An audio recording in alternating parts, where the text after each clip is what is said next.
Detik-detik wafatnya Sunan Kalijaga. Sumber, https://intisari.grid.id penulis, Prima Maulana Sunan Kalijaga memiliki nama asli yakni Raden Said. Lahir dari keluarga bangsawan Majapahit di Tuban.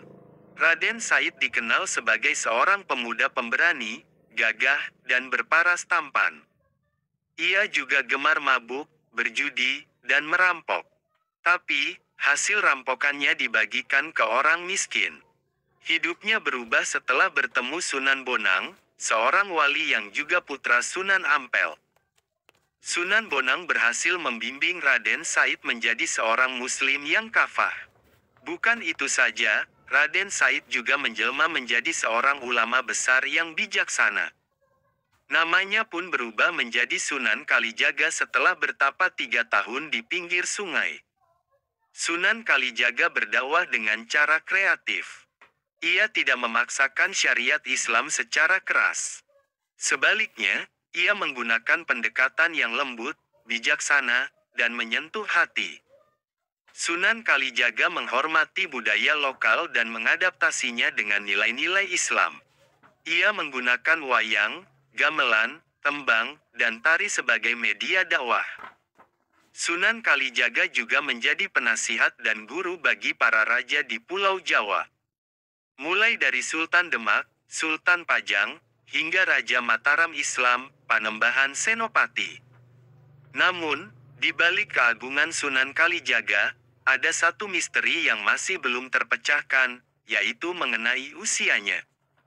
Tidak ada sumber sejarah yang akurat tentang tanggal lahir dan wafatnya Sunan Kalijaga.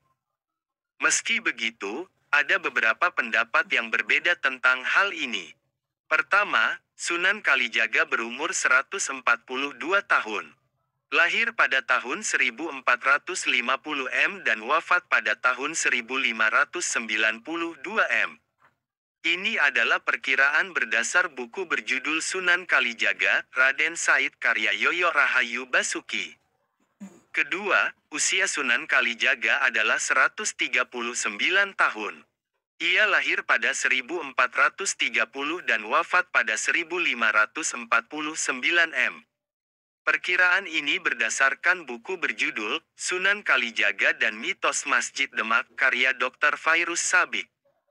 Ketiga, Sunan Kalijaga berumur lebih dari 200 tahun. Dasarnya adalah catatan Babat Tuban.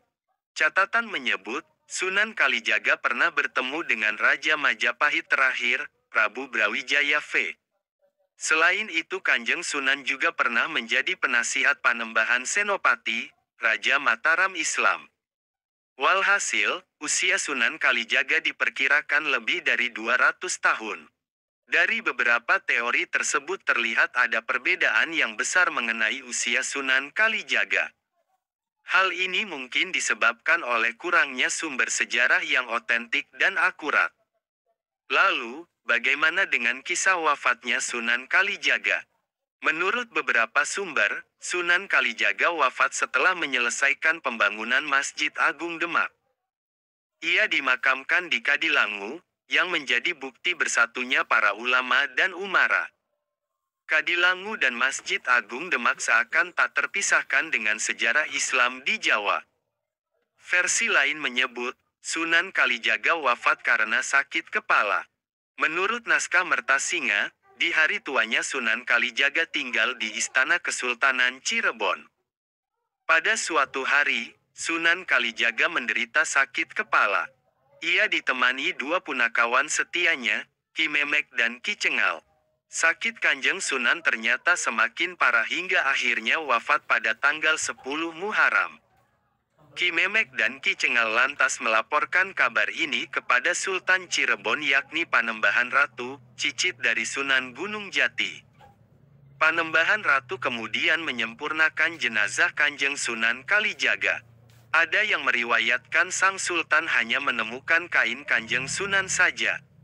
Ada pula yang menceritakan Panembahan Ratu memakamkannya di Kadilangu. Terlepas dari hal itu, hingga saat ini makam Sunan Kalijaga di Kadilangu selalu ramai didatangi para peziarah. Mereka datang untuk mendoakan sosok wali besar di tanah Jawa yang sangat toleran dan penuh kasih. Detik-detik wafatnya Sunan Kalijaga. Sumber, https://intisari.grid.id/penulis, Yoyo Prima Maulana Sunan Kalijaga memiliki nama asli yakni Raden Said. Lahir dari keluarga bangsawan Majapahit di Tuban. Raden Said dikenal sebagai seorang pemuda pemberani, gagah, dan berparas tampan. Ia juga gemar mabuk, berjudi, dan merampok. Tapi, hasil rampokannya dibagikan ke orang miskin. Hidupnya berubah setelah bertemu Sunan Bonang, seorang wali yang juga putra Sunan Ampel. Sunan Bonang berhasil membimbing Raden Said menjadi seorang muslim yang kafah. Bukan itu saja, Raden Said juga menjelma menjadi seorang ulama besar yang bijaksana. Namanya pun berubah menjadi Sunan Kalijaga setelah bertapa 3 tahun di pinggir sungai. Sunan Kalijaga berdakwah dengan cara kreatif. Ia tidak memaksakan syariat Islam secara keras. Sebaliknya, ia menggunakan pendekatan yang lembut, bijaksana, dan menyentuh hati. Sunan Kalijaga menghormati budaya lokal dan mengadaptasinya